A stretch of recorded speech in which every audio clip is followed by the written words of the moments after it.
سلام کے ساتھ آج ایک بار پھر ہم حاضر ہیں ایک نئی کہانی کے ساتھ جس کا نام ہے میں روز جیتا روز مرتا ہوں۔ تو کہانی کی شروعات کرتے ہیں اس بات کے ساتھ، خود میرے دل نے تراشے ہیں غموں کے پیکر، میرے مولا نے تو ہر غم سے بچا رکھا ہے، دل کا ہر داغ تبسم یاد بنا رکھا ہے، ہم نے ہر غم کو غم یار بنا رکھا ہے۔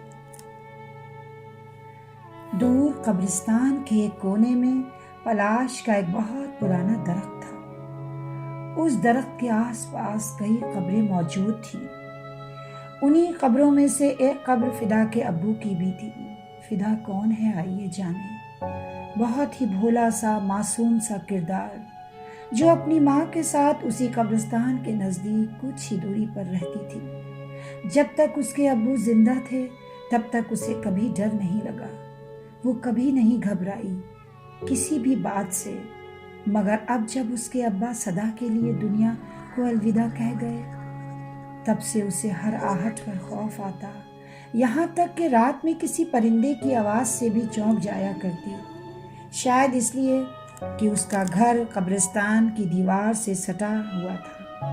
ایک دن اس کے ڈر کو دیکھ کر اس کی ماں نے اس سے کہا، بیٹی تم خواہ خوفزدہ ہو جاتی ہو، جبکہ شاید تم نہیں جانتی ہر شے کو ایک دن موت کا مزہ چکھنا ہے، اس لیے جب بھی وہاں سے گزر ہو تو یہ دعا پڑھ، سلام ہو تم پر اے اس دیار کے ایمان والو اور اسلام والو، اور ہم بھی انشاءاللہ آخر کار تم سے ملنے والے ہیں، ہم اللہ سے اپنے اور تمہارے لیے سکون چاہتے ہیں۔ جیسے ہی فدا کی ماں اپنی بات کہہ کر خاموش ہوئی، اس نے دھیرے سے کہا، جی امی میں یاد رکھوں گی۔ ایک صبح عین جو فدا کی ماں تھی، انہوں نے فدا کو ڈانٹتے ہوئے کہا، کیا تمہیں اسکول نہیں جانا؟ ماں کی بات سن کر فدا نے کروٹ بدلتے ہوئے کہا، ماں رہنے دینا، یہ صبح پھر کیوں آ گئی؟ ارے یہ کیا بےہودہ بات ہوئی؟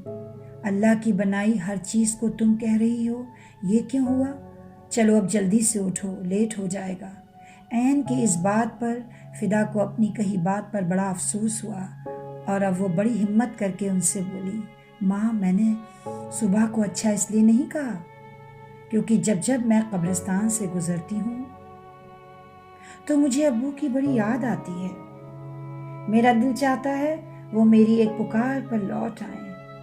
فدا نے بڑے بھولے پن سے کہا تو عین اپنے صبر پر قابو نہ رکھ سکی اور اس سے اپنے آنسو چھپاتے ہوئے دل ہی دل میں بولی، چند لمحوں کا ہوا کرتا ہے خوابوں کا سفر، آنکھ کھلتی ہے تو صدیوں کی تھکن ہوتی ہے۔ یہ سوچتے ہوئے عین اپنے کام میں مصروف ہوئی اور ادھر فدا بھی اسکول جانے کی تیاری کرنے لگی۔ چائے ناشتے کے بعد اس نے ماں کو خدا حافظ کہا اور ایک بار پھر اسی راہ سے اس کا گزر ہوا، مگر آج وہ ذرا بھی نہ گھبرائی۔ کچھ لمحوں کے لیے وہ وہاں رکی، ماں کی بتائی دعا پڑھی اور اپنی راہ ہو لی۔ ویسے ایک بات بتا دیں آپ کو، بچپن ایک خالی کاغذ کی مانند ہوا کرتا ہے، اس پر جو چاہے لکھ دو، ننھے دل پر جو عبارت جو نصیحت آپ لکھیں گے وہی اس کے ذہن پر اور دل پر نقش ہوتا چلا جائے گا۔ بہرحال وہ اسکول پہنچ چکی تھی، وقت تیزی سے گزر رہا تھا۔ ایک دن اسی طرح فدا اسکول کے لیے جیسے ہی گھر سے نکلی، اچانک اس کی نگاہ ایک درخت پر گئی جہاں پھول ڈالیوں پر نہیں، اس کے آس پاس زمین پر بکھرے پڑے تھے۔ اسے یہ منظر دیکھ کر بہت حیرانی ہوئی، اس نے آگے بڑھ کر ان پھولوں کو اٹھا لیا اور اپنے اسکول کے بیگ میں رکھ لیا۔ گھر پہنچی تو دیکھا عین کسی کام میں مصروف ہیں۔ اس نے ان پھولوں کو بیگ سے نکالا اور ماں کو دیتے ہوئے بولی، ماں ایک بات بتائیے، کیا کبھی آپ نے ایسا کوئی درخت دیکھا ہے جس میں پھول تو کھلے ہوں مگر وہ اسی وقت ڈالیوں سے ٹوٹ کر زمین پر پڑے ہوں؟ اور وہ درخت خالی نظر آئے۔ ارے یہ کیا سوال ہوا؟ عین نے حیرانی سے کہا۔ تو فدا بولی، نہیں ماں، بتائیں نا پہلے آپ۔ اچھا ٹھیک ہے، ذرا سوچنے تو دو۔ یہ کہہ کر عین کافی دیر تک سوچ میں ڈوبی رہی اور پھر اچانک بول اٹھی، پلاش کے پھول۔ ہاں، انہیں پلاش کے پھول کہتے ہیں۔ میں نے یہ بھی سنا ہے یہ موسم کے ساتھ ایک ہی بار درخت پر آتے ہیں۔ اور پھر عین نے اس پھول کو اپنے ہاتھ میں لے کر دل ہی دل میں کہا، مجھے تو بس تمہاری تلاش ہے، جبکہ جانتی ہوں یہ ممکن نہیں، کیونکہ آخرت کا سفر ابھی میرا باقی ہے۔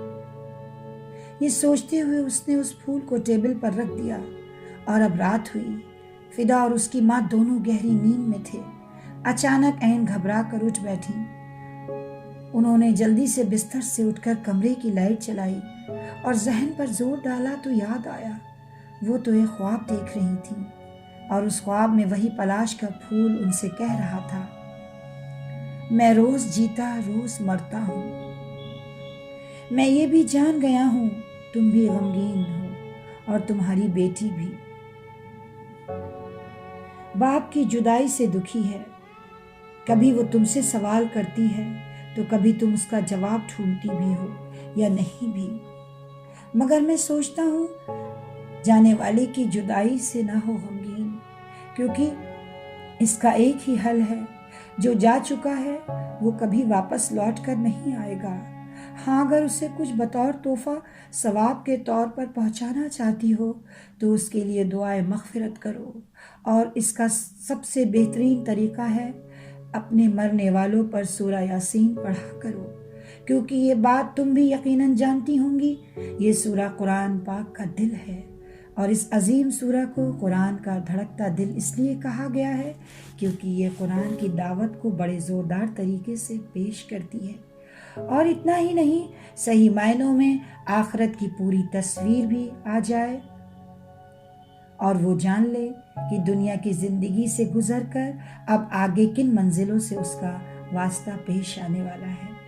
اللہ تعالیٰ فرماتا ہے، یقیناً ہم مردوں کو زندہ کریں گے، اور ہم لکھ رہے ہیں جو انہوں نے آگے بھیجا اور جو انہوں نے پیچھے چھوڑا، ہر چیز ہم نے درج کر لی ہے ایک کھلی کتاب میں، اور وہی ہے اصل پیدا کرنے والا، جاننے والا۔ اس کا معاملہ تو بس یہ ہے کہ جب وہ کسی چیز کا ارادہ کرتا ہے تو کہتا ہے ہو جا، تو وہ ہو جاتی ہے۔ پاک ہے وہ ذات جس کے ہاتھ میں ہر چیز کا اختیار ہے، اور اسی کی طرف تم لوٹائے جاؤ گے۔ یقیناً یہی سچ ہے۔ یہ کہتے ہوئے عین نے میز کی طرف نگاہ دوڑائی تو دیکھا وہ پلاش کا پھول مرجھا چکا تھا۔ اسے دیکھ کر عین نے دل ہی دل میں کہا، کمزور لمحوں میں تسلی کے دو الفاظ بولنے والا دل کے بہت قریب ہو جاتا ہے، جیسے کہ تم۔ اور یہ کہتے ہوئے اس نے اپنے چہرے پر بہتے آنسوؤں کو پوچھا۔ آج بس اتنا ہی۔ اب وقت ہے آپ لوگوں سے الوداع کہنے کا۔ انشاءاللہ پھر ملیں گے ایک نئی کہانی کے ساتھ۔ خدا حافظ۔